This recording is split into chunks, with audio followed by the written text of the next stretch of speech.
नीलिमा जी के दो बेटे अजय और विजय, एक प्यारी बेटी प्रियंका, पति आशीष जी सरकारी अफसर थे। दोनों बेटे जुड़वा थे और बेटी सबसे छोटी थी। जब दोनों बेटे नौकरी करने लगाए तो उनकी शादी के लिए आशीष जी और नीलिमा जी ने लड़कियां देखना शुरू कर दिया। आशीष जी के बहन और बहनोई ने कुछ रिश्ते बताए जो नीलिमा जी और आशीष जी अपने बेटे और बेटी के साथ लड़की देखने गए। खूब स्वागत किया लड़की वालों ने सबका। जब पूजा कमरे में आई तो उसकी मासी की लड़की रीना भी साथ में थी, जो कि पूजा की हम उम्र लग रही थी। दोनों बहनें देखने में सुंदर सुंदर और पढ़ी लिखी। रीना को भी विजय के लिए आशीष जी ने पसंद कर लिया। लड़की वालों को भी आपत्ति नहीं हुई और जब अजय और विजय से पूछा था दोनों ने भी हाँ कर दी। तो उसी शुभ घड़ी में शगुन के कंगन नीलिमा जी ने अपनी होने वाली दोनों बहुओं के हाथों में पहना दिए। खुशी खुशी शादी हो गई।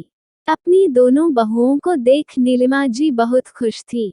सब प्रेम से रहते। जल्द ही प्रियंका की शादी भी हो गई और आशीष जी भी रिटायर हो गए अपनी नौकरी से।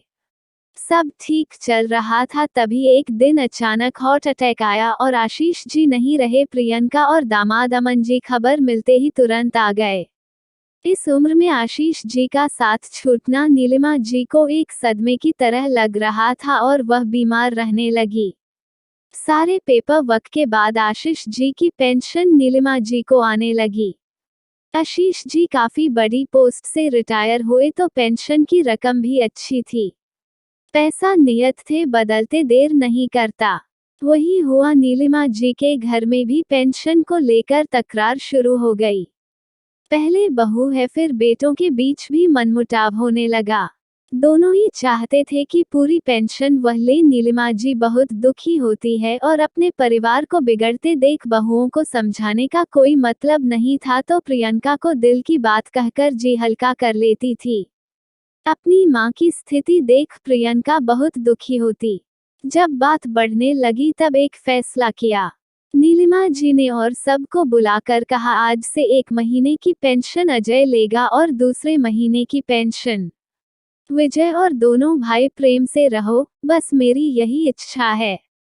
सब बहुत खुश हो गए, जबकि भोली नीलिमा जी ने अपने पैरों पर खुद ही कुल्हाड़ी मार ली थी। इसका उनको कोई अंदाजा ही नहीं था। जब तक उनके हाथ में पैसे आते थे, दोनों बहुएं पूजा और रीना लालच में आकर सेवा करती और अब सास के हाथ खाली होते ही नजरें फेरने लगी। नाती पोतों को जन्मदिन पर उपहार तक खरीदने तक के लिए औरों से पैसे मांगना पड़ता। दोनों कुछ ना कुछ सुनाने से बाज नहीं आती। बहुत दुखी होती नीलिमा जी और बहुत पछताती भी अपने निर्णय पर, लेकिन अब कुछ कर भी नहीं सकती थी। एक समय था जब बस पैसों से भरा रहता था और आज एक एक पैसों के लिए मोहताज हो गई थी, जबकि खुद के पति की पेंशन थी।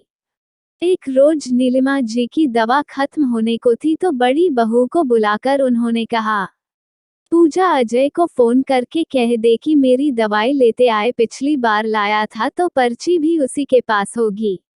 इतना सुनते ही पूजा ने कहा, पर्ची शाम को देवर जी को दे दूंगी मैं। माँ जी, इस बार इसलिए पेंशन हमने ली थी तो अजय जी दवा लाए थे, इस बार देवर जी लेंगे तो वह लाए। इतना कहकर पूजा तो चली गई, लेकिन नीलिमा जी स्तहो खड़ी रह गई। मेरे ही पति की कमाई से मेरी दवा लाने में भी इन्होंने बंटवारा कर लिया। क्या क्या अपनी मां को अपनी कमाई से दवा भी नहीं खिला सकते। मेरे पेंशन पर सबको हक चाहिए, सबको मेरे पति की कमाई लेनी है, लेकिन मेरी परेशानियों से किसी को कोई मतलब नहीं। कितने स्वार्थी हो गए हैं मेरे खुद के बच्चे। अगले दिन सुबह सुबह प्रियंका और अमन को देख सब चौंक गए। देखा तो अपने छोटे से बैग के साथ नीलिमा जी भी तैयार बैठी है।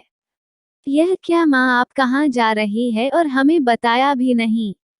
अजय ने पूछा। माँ मेरे साथ जा रही है भैया, गुस्से से प्रियंका ने जवाब दिया। लेकिन क्यों प्रियंका? आश्चर्य से सबने एक साथ पूछा। सबको पेंशन चाहिए, लेकिन किसी को मेरी माँ की इच्छा पूरी करने को फुर्सत नहीं। एक एक पैसों के लिए मोहताज कर दिया आप सबने मेरी माँ को। इस उम्र में मेरी माँ अपने काम खुद करे और पेंशन के पैसों की 2 रोटी खाए। यहाँ तक कि डॉक्टर और दवा के खर्च भी पापा के पेंशन से हो, तो दो बेटों को होने का क्या फायदा सिर्फ मेरे पापा की पेंशन पर हक जताने के लिए। पति की पेंशन पर सिर्फ उसकी पत्नी का हक होता है, ताकि उसके जाने के बाद भी वह आर्थिक रूप से मजबूत रहे। फिर आप सबका कैसा हक पेंशन पर बताएं मुझे। अब से माँ हमारे साथ रहेगी और हाँ भैया, माँ की पेंशन माँ खुद खर्च करेगी। प्रियंका ने इतना कहकर घृणा से अपने भाइयों से मुंह फेर लिया। आप बेटे होकर भी बेटे का फर्ज नहीं निभा सके, लेकिन मैं दामाद का फर्ज नहीं भूलूंगा। माँ को खाने और दवा के पैसे नहीं देने पड़ेंगे अपने इस बेटे के घर। जब अमन ने कहा तो सबके सिर शर्म से झुक गए। माँ बाप ने हमें पाल पोस कर बड़ा किया है, आज हमारा भी फर्ज बनता है कि आज हम उनको देखें, उनकी सेवा करें, फिर चाहे वो इसके बदले हमें अपनी पेंशन दे या ना दे, ये उनकी मर्जी है, क्योंकि आज तक उन्होंने अपना सब कुछ हमरे पीछे खर्च कर दिया है। सब हमें बड़ा करने के लिए निस्वार्थ भाव से किया है। आज हमारा भी यही फर्ज है कि उनकी जरूरत में उनका सहारा बने। प्रियंका और जीजा जी की बातें सुनकर बहुओं को और बेटों को अपनी अपनी गलती का एहसास हो गया कि उन्होंने अपनी माँ के साथ कितना गलत किया है। माँ उन्हें अपने बच्चे समझकर उनकी मदद करती रही और उन्हीं बच्चों ने अपनी माँ की जरूरत का ख्याल ना रखा। तब से सभी ने माँ से माफी मांग ली और दोबारा गलती ना करने का वादा भी किया। वीडियो देखने के लिए धन्यवाद। आशा करती हूँ आपको हमारी वीडियो अच्छी लगी होगी और हमें कमेंट में जरूर बताएं कि कैसी लगी है ये स्टोरी, और वीडियो को लाइक जरूर कर दीजिएगा। मिलते अगली नई वीडियो में।